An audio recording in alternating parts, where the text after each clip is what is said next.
On commence par qui? On commence par Sabrina Perkis? Bon, si tu veux, je l'aime Allez. bien, elle est gentille. On va commencer. Oui, elle est très gentille, Sabrina Perkis. Par contre, elle cautionne pas du tout ce genre d'émission. Elle l'a fait savoir, elle a le droit, c'est son avis, Bien sûr. c'est son opinion. Elle a dit: je ne cautionne pas du tout. Je sais de sources sûres qu'il y a certains candidats qui ont eu des petites infections et ça me révolte. Alors, de quelle infection est-ce qu'elle parle? D'où est-ce qu'elle tient ces informations? Pourquoi est-ce qu'elle dit ça? Après, déjà, Sabrina, moi, je la connais pas personnellement. Mais je l'avais regardée dans Secret, je crois. Elle était adorable. Moi, j'ai aimé. Son secret était touchant. Voilà. Exactement. J'adore cette personne. Ensuite, pour ce qui est du cas zéro complexe. Oui. Elle a parlé de ça. Elle a dit que c'était un garçon qui avait eu, elle a dit, je connais des garçons. C'est ça. Ouais, exact, qui ont des petites infections. Sachant que les garçons, surtout la saison 1, on est 4. Donc il y a Lucas Zachary qui Exact. a fait The Island, il y a William qui a fait The Island, il y a il y a moi Ouais. et il y a Carlito. Carlito, Charles Vassal, Dechty. C'est ça. Donc on est 4. Les 4 je les connais. Du coup je me connais moi, forcément les 3 je les connais. Donc déjà, sur les 4, on peut t'éliminer, c'est pas toi. Voilà. Parce que Donc- moi j'ai rien eu. Donc il reste 3 possibilités. Voilà. Il reste Les- Charles Vassal, Voilà, il reste William. Lucas Zachary et il reste William de The Island. C'est ça. Sachant que les 3 je les connais. J'aurais demandé, il y en a aucun qui m'a dit on a une infection, on a chopé ci, ça. Il y en a aucun qui a eu d'infection. Je lui ai dit, moi contre Sabrina j'ai rien. Mais à ce compte-là, si elle nous dit qu'il y a des garçons qui ont eu des infections, bah, qu'elle nous dit juste les noms. Qu'elle nous dit juste les noms, qu'on puisse leur dire et leur demander. Tu vois ce que je veux dire? Ça sera beaucoup plus simple. Plutôt que de dire oui je connais des gens qui ont eu des infections. Après peut-être qu'elle elle est réticente du fait de sa maladie et que ça la touche plus profondément quelqu'un parce qu'elle est malade. C'est certain, elle l'a dit d'ailleurs qu'elle ne pouvait pas subir d'intervention chirurgicale, en tout cas pour la chirurgie esthétique, par rapport à son passif médical. Voilà. Mais après, moi, de ce que je sais, c'est que les 4 qui ont été avec moi, les garçons, il n'y en a aucun qui a eu d'infection ou qui a eu de complications. Et même les filles, en fait. Quand je regarde, même les filles, moi, j'ai vu tout le monde se faire opérer. J'ai vu tous les candidats se faire opérer. Alors, est-ce que quand ils sont rentrés en France, ils ont eu un petit truc, ils ont eu, je sais pas, leur cicatrice qui s'est infectée. Encore ça, c'est pas grave. Mais tous ceux qui se sont fait opérer, ils n'ont rien eu. Quand je vois William et Lucas, ils se font opérer le lundi. Le mardi matin, je vais aller voir à l'hôpital. Les mecs, ils sont là, ils sautent, ils sont debout, alors que l'autre s'est fait de l'hyposition, l'autre s'est fait je sais pas quoi. Ils sont en train de sauter dans la chambre d'hôpital.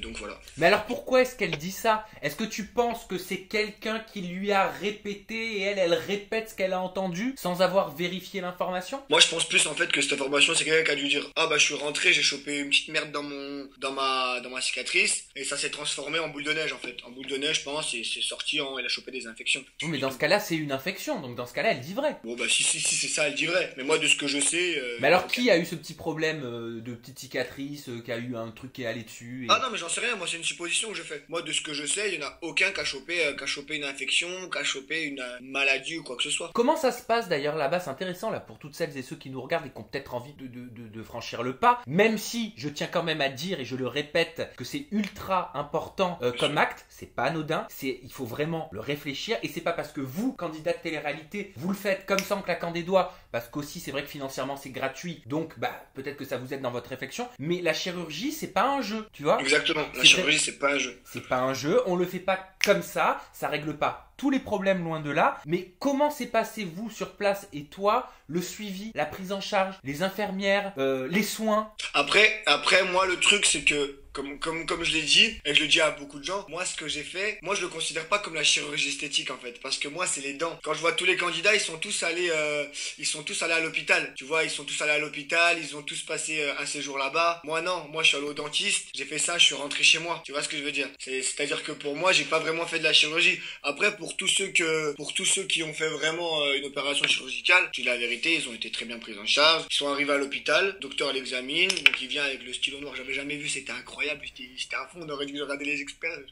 Il dessinait vraiment les parties qu'il allait corriger. Quand des fois il y avait des candidats qui demandaient un peu plus que ce qui était prévu, le chirurgien disait non, ça fait trop après, c'est pas bon pour ton corps, ta santé et tout. Donc vraiment il les mettait en garde, donc il faisait son travail. Il allait, il faisait le dessin, il remontait tout seul, préparait le bloc opératoire. L'autre était dans sa chambre. Ensuite les infirmières venaient le récupérer, il le ramenait, il l'endormait. Enfin vraiment un truc bien fait. Tu vois, c'est pas on te prend au second degré ou t'es pas bien traité. Ou franchement c'était vraiment bien géré. Alors tu me parles du suivi, tu me parles de la prise en charge qui pour toi était exceptionnelle. Pourtant celle qui n'est pas d'accord avec ça, c'est Vanessa de SS3. Je fais ça parce qu'elle avait sorti, à l'époque elle faisait comme ça, elle avait une chanson ouais moi c'est Vanessa de SS3. Vanessa a déclaré: le médecin m'a fait sortir de l'établissement moins de 24 heures après l'opération. Je n'ai pas bénéficié de soins ou de surveillance médicale. J'ai eu des saignements suspects. Moi ce qui me fait rire c'est que j'ai eu des saignements suspects. Mais ma petite, tu viens de te faire charcuter. Je crois que t'allais sortir et que t'allais tout bien se passé, que t'allais pas avoir de saignement. Mais c'est logique. En plus, je sais plus ce qu'elle a fait. Je sais plus si elle a fait les seins ou si elle a fait une liposuction ou j'en sais rien. Mais en tous les cas, que t'aies fait les seins ou la liposuction, tu te laisses des drains pour que le mauvais sang gicle. Donc si t'appelles ça des saignements, c'est normal. Après, si tu veux, t'as pas de saignement, mais ton mauvais sang reste à l'intérieur. Et là, oui, tu vas choper une infection. Ouais, mais elle dit j'ai pas bénéficié de soins. De soins? De soins, oui, c'est ce qu'elle dit, noir sur blanc. Je n'ai pas bénéficié de soins ou de surveillance médicale. Bon, après, je vais être honnête, quand elle était là, moi je n'étais pas là. Parce que elle est arrivée au mois d'août. Moi j'étais tout le mois de juillet. Elle est arrivée spécialement au mois d'août. Bref, moi j'étais pas là. Mais tout ce que je sais, tout ce qu'on m'en a dit, en tout cas, c'est que la meuf, elle faisait. Sachant que c'est les personnes de Med Espoir qui m'ont dit ça, c'est pas Star 24. C'est vraiment des personnes, ils connaissent pas la télé, ils s'en foutent. Ils m'ont dit que cette dame était là, elle était hautaine, elle voulait toujours qu'il y ait un docteur dans sa chambre. Alors que je suis désolé, dans un hôpital, tu ne peux pas avoir le docteur pour toi toute seule. Voilà, c'est strictement impossible. Quand elle avait des exigences, ouais, faites-moi ma toilette, faites-moi mon shampoing, alors qu'elle pouvait très bien se laver toute seule. Les 10 candidats qui sont passés avant, ils se sont lavés toute seule. Alors pourquoi toi, mademoiselle Vanessa, on va te faire les shampoings? Enfin, elle avait des exigences particulières. Voilà ce qu'ils m'ont dit les gens de Med Espoir. Après, moi, je n'étais pas là. Et elle a poursuivi en disant j'étais à bout de force, je n'ai pas bénéficié de soins de surveillance médicale 2 heures après être arrivé dans ma chambre. Il a fallu que je réponde à des interviews et que je tourne des séquences avec le cadreur. Je n'avais même plus l'énergie de sortir de mon lit. Les conditions de mon retour ont été éprouvantes. Je souffre de complications à cause des efforts fournis après l'opération. En effet, elle expliquait qu'à l'aéroport, elle a dû toute seule, en fait, à son retour en France, traîner sa valise qui était très lourde, se prendre un hôtel à ses frais, se prendre un taxi à ses frais, puisque rien n'était prévu.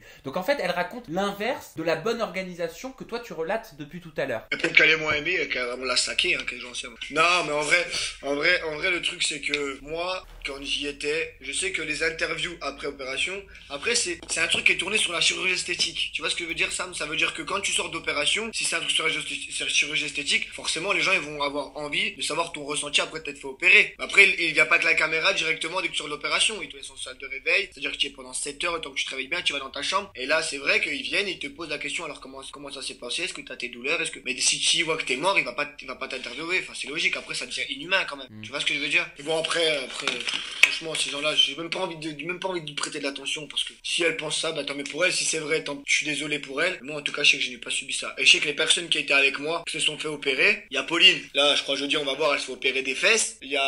Florence se fait opérer des fesses. Il y a Pauline qui se fait opérer du nez. L'autre Florence, elle se fait opérer des fesses. Elle est allée, on lui a accompagné sa valise jusqu'à devant l'avion. Et après, elle est tout seule. Elle veut quoi? Elle veut que quelqu'un l'accompagne? Elle veut quoi? Parce que même s'il lui avait pris l'hôtel en rentrant en France, le même problème, ça aurait été le même. Elle aurait dit, oh bah oui, ils m'ont pris l'hôtel, mais j'ai dû aller à mon hôtel toute seule.